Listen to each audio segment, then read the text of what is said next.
변호사입니다. 오늘은 계약금, 해약금, 위약금, 위약벌 이 네 가지 개념 중에서 계약금과 해약금에 대해서 살펴보도록 하겠습니다. 우리가 계약을 체결하다 보면 계약금, 해약금, 위약금, 위약벌 이런 단어들 많이 들어보는데 개념이 많이 헷갈리시죠? 뭘 어떻게 사용해야 되는지도 모르겠고 뭐의 효력이 어떤지도 잘 모르겠고요. 결국 계약금, 해약금, 위약금, 위약벌은 같은 돈에 대해서 그 법적 효력에 따라서 다른 이름을 붙이는 거나 마찬가지거든요. 위약벌 같은 경우는 별도로 또 추가로 돈을 붙일 수 있지만 대부분은 우리가 계약금으로 지급한 돈들에 대해서 계약금은 계약금이지만 해약금도 될 수 있고 위약금도 될 수 있고 위약벌도 될 수 있는 이런 식입니다. 그래서 저랑 개념 정립 오늘 해보고 어떤 법적 효력이 있는지 살펴보도록 하겠습니다. 자, 계약금. 계약금의 정의 한번 볼게요. 계약을 체결함에 있어서 당사자의 일방이 상대방에게 교부하는 금전, 기타, 유가물을 얘기합니다. 제가 금전이나 유가물에 빨간색으로 표시를 했죠. 계약금 계약은 종된 계약이고요. 낙성 계약이 아닌 요물 계약입니다. 우리가 보통 체결하는 계약은 당사자 사이의 의사표시 합치만 있으면 성립하는 낙성 계약인데 계약금은 단순히 당사자 사이의 의사표시 합치만으로 성립하는 것이 아니라 이렇게 금전이나 기타물을 직접 교부해야 되는 요물 계약, 그러니까 물건이 필요한 계약이라는 뜻입니다. 그리고 계약 체결의 증거로서 증약금의 역할을 하고 있어요. 민법 제565조 규정 보겠습니다. 해약금이라는 규정인데요. 사실상 계약금의 정의가 이 조항에 들어가 있는 거예요. 1항 매매의 당사자 일방이 계약 당시에 금전, 기타 물건을 계약금, 보증금 등의 명목으로 상대방에게 교부한 때에는 당사자 간에 다른 약정이 없는 한 당사자의 일방이 이행에 착수할 때까지 교부자는 이를 포기하고 수정자는 그 배액을 상환하여 매매계약을 해지할 수 있다. 계약금을 교부한 경우에 당사자 일방이 이행에 착수할 때까지는 그 계약금을 해약금으로 사용하면서 계약을 해지할 수 있다는 것입니다. 2항 제551조의 규정은 전항의 경우에 이를 적용하지 아니한다. 551조의 규정은 해지, 해제와 손해배상에 관한 규정인데요. 계약의 해지 또는 해제는 손해배상의 청구에 영향을 미치지 아니한다는 조항입니다. 그러니까 계약의 해지나 해제를 해도 별도로 손해배상 청구를 할 수 있다는 조항인데요. 그 규정이 전항, 해약금의 경우에는 적용되지 않는다는 거잖아요. 그러니까 당사자 일방이 이행에 착수할 때까지 교부자가 이를 포기하고 수정자는 그 배액을 상환하면서 계약을 해지하려고 할 때는 손해배상 청구는 하지 않는 걸로 그렇게 한다는 조항입니다. 다만 이것도 당사자 간에 별다른 특약을 할 수 있어요. 다른 약정이 있으면 당연히 손해배상 청구를 할 수 있도록 우리가 특약을 할 수 있겠죠. 네. 계약금에 대한 주요 판례를 한번 살펴볼게요. 현금 보관증을 작성 교부하여도 계약금 상당의 위약금 약정이 있다고 본 판결이 있어요. 이때 사실 실제로 현금을 주고받은 건 아닌데 현금 보관증을 작성 교부해줬습니다. 이때 매수인이 계약을 위반하였다면 실제로 계약금을 지급하지 않았다 하더라도 약정한 위약금을 지급할 의무가 있다고 했습니다. 또 당사자가 계약금의 일부만을 지급하고 잔액은 나중에 지급하기로 약정한 경우 있죠. 그리고 혹은 일부 또 지급을 안 하고 계약금 전부를 나중에 지급하기로 약정한 경우에 교부자가 계약금의 전부를 지급하지 아니하는 한 계약금 계약은 성립하지 아니하므로 당사자가 임의로 주 계약인 매매 계약을 해지할 수 없다. 무슨 의미인지 이해가 가시죠? 계약금 계약은 요물 계약입니다. 그러니까 전액 다 지급하지 아니한 상태에서는 계약금 계약이 성립하지 않기 때문에 임의로 주 계약인 매매 계약을 해지할 수 없다고 한 판결이에요. 그리고 계약금의 일부만 지급된 경우 수령자가 매매 계약을 해지할 수 있다고 하더라도 해약금의 기준이 되는 금원은 실제 교부받은 그 일부가 아니라 약정된 계약금 전부라고 봄이 타당하므로 매도인이 계약금의 일부로서 지급받은 금원에 배액을 상환하는 것으로는 매매 계약을 해지할 수 없다. 이해가 가시죠? 약정된 계약금 전 금액이 다 지급이 된 게 아니라 일부만 지급이 되면 해약금으로 해서 본인이 받은 돈의 2배를 상환할 때 그 해약금에 대는 기준은 실제 교부받은 계약금이 아니라 약정계약금이라고 봄이 타당하기 때문에 일부로서 지급받은 금액의 배액만 상환하는 것은 계약을 해지할 수 없다. 결국 원래 약정된 금액에 배액을 상환해라. 그래야 해지할 수 있다. 이런 의미죠. 자, 그러면 해약금에 대해서 살펴볼게요. 계약금이 결국 해약금이 되는 겁니다. 민법 제565조에 아까 해약금 조항이 있는데 다시 한번 읽어볼게요. 1항 매매의 당사자 1방이 계약 당시에 금전, 기타 물건을 계약금, 보증금 등의 명목으로 상대방에게 교부한 때는 당사자 간에 다른 약정이 없는 한 당사자의 1방이 이행에 착수할 때까지 교부자는 이를 포기하고 수정자는 그 배액을 상환하여 매매계약을 해지할 수 있다.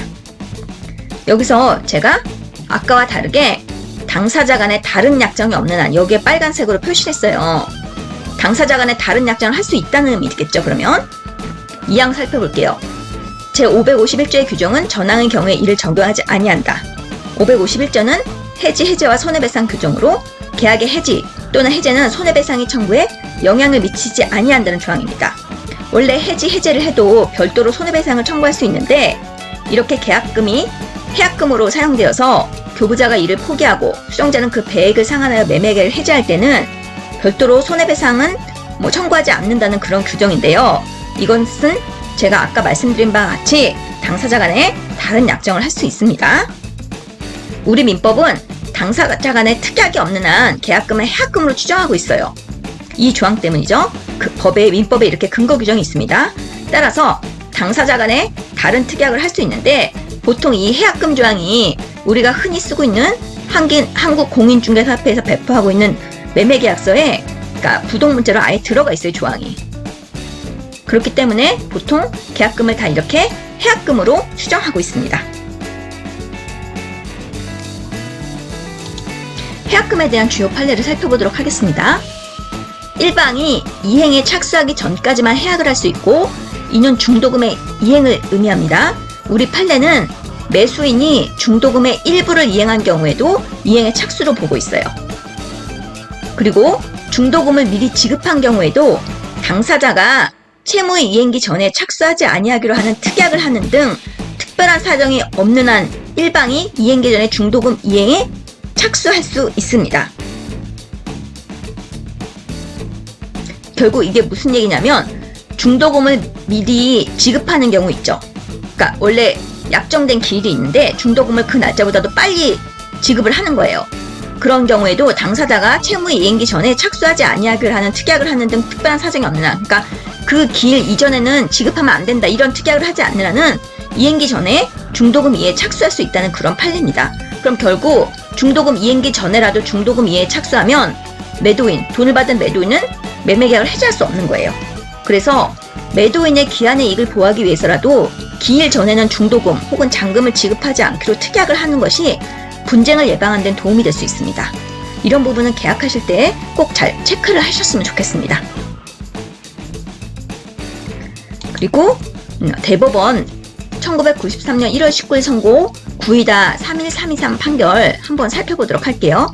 여기 좀 의미 있는 내용들이 있어서 지금 판시상 가항 보시면 민법 제565조가 해제권 행사의 시기를 당사자 1방이 이행에 착수할 때까지로 제한한 취지 및 이행계의 약정이 있더라도 이행기 전에 이행에 착수할 수 있는지 여부에 대해서 한정 적극이라고 지금 표시가 이렇게 돼 있죠.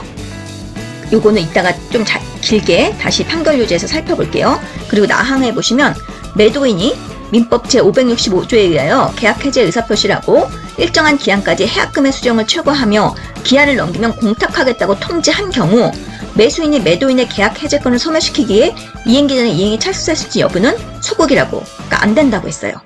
그리고 다항 매도인이 민법 제565조에 의한 계약 해제를 위하여 한 해약금의 제공이 적법하지 못한 경우 해제권을 보여야 하는 기간 안에 적법한 제공을 하면 계약이 해제되는지 여부 적극입니다. 해제될 수 있다고 했죠. 및 매도인이 계약 해제를 위하여 계약금의 배액을 공탁하는 경우 계약 해제 의사표시가 있다고 볼 시점은 상대방에게 공탁 통지가 도달한 때라고 했습니다.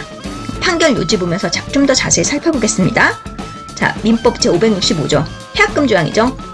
민법 제565조가 해제권 행사의 시기를 당사자의 일방이 이행에 착수할 때까지로 제한한 것은 당사자의 일방이 이미 이행에 착수한 때에는 그 당사자는 그에 필요한 비용을 지출했을 것이고 또 그 당사자는 계약이 이행될 것으로 기대하고 있는데 만일 이러한 단계에서 상대방으로부터 계약이 해제된다면 예측하지 못한 손해를 입게 될 우려가 있으므로 이를 방지하고자 함에 있고 이행기에 약정이 있는 경우라 하더라도 당사자가 채무의 이행기 전에는 착수하지 아니하기로 하는 특약을 하는 등 특별한 사정이 없는 한 이행기 전에 이행에 착수할 수 있다.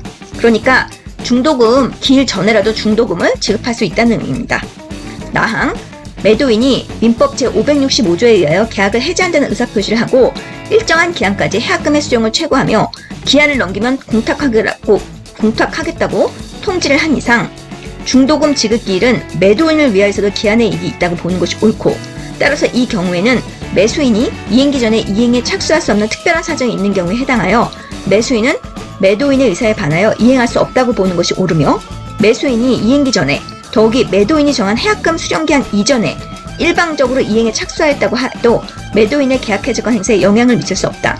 이거는 지금 매도인이 언제까지 계약을 해지하겠다. 그리고 언제까지 그러니까 해약금을 수령해라.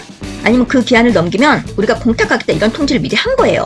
그런데 매수인 측에서 중도금 지급기 이전에 더구나 이런 통지를 받았음에도 불구하고 매도인이 계약 해제권을 행사하지 못하게 하려고 중도금의 일부를 이행을 한 겁니다. 그러면 이런 경우에는 자 중도금 지급기는 매도인을 위해서 기한의 이익이 있다고 보는 것이 옳다고 했죠. 그러니까 매도인이 이미 의사표시를 했잖아요. 계약을 해지하고 싶다고. 또 본인이 해약금도 지금 주겠다고 한 거잖아요. 그래서 이런 경우에는 매수인이 이행기 전에 이행에 착수할 수 없는 특별한 사정이 있는 경우에 해당한다. 그러니까 매수인은 이행기 전에 이행에 착수할 수 없다고 본 거예요. 그리고 또 매도인의 의사에 반해 이행할 수 없다. 그렇기 때문에 지금 매수인이 이행기 전에 매도인이 정한 해약금 수령기한 이전에 일방적으로 이행에 착수하였다고 하더라도 매도인의 계약 해제권 행사에 영향을 미칠 수 없다. 그러니까 매도인은 그럼에도 불구하고 계약 해제권을 행사해서 계약을 해지할 수 있다는 의미입니다. 다항 보겠습니다.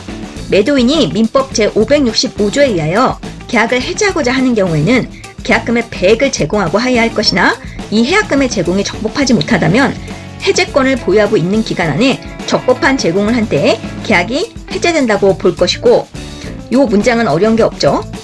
지금 매도인이 계약금 배액을 제공하고 해야 되나 해약금 제공이 뭔가 적법하지 못하다면 해제권 보유하고 있는 기간 안에는 적법한 제공만 하면 계약이 해제된다고 볼 수 있다고 했어요.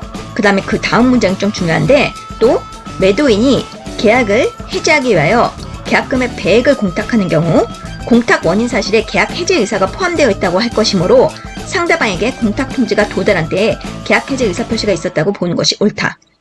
매도인이 계약을 해지하기 위해서 계약금의 배액을 공탁을 하면 공탁 원인 사실에 이제 해제로 인한 공탁이라는 게 기재가 되게 됩니다. 그래서 그 공탁 원인 사실에 계약 해제 의사가 포함되어 있다고 할 것이기 때문에 상대방에게 공탁 통지가 도달한 때에 계약 해제 의사 표시가 있다고 판단하였습니다.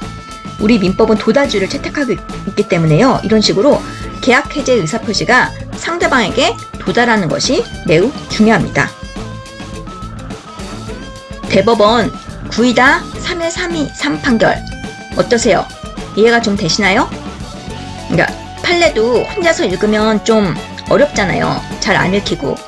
그래서 그러니까 저랑 이렇게 차근차근 읽어보면서 어떤 의미인지 이해하시면 좋을 것 같습니다.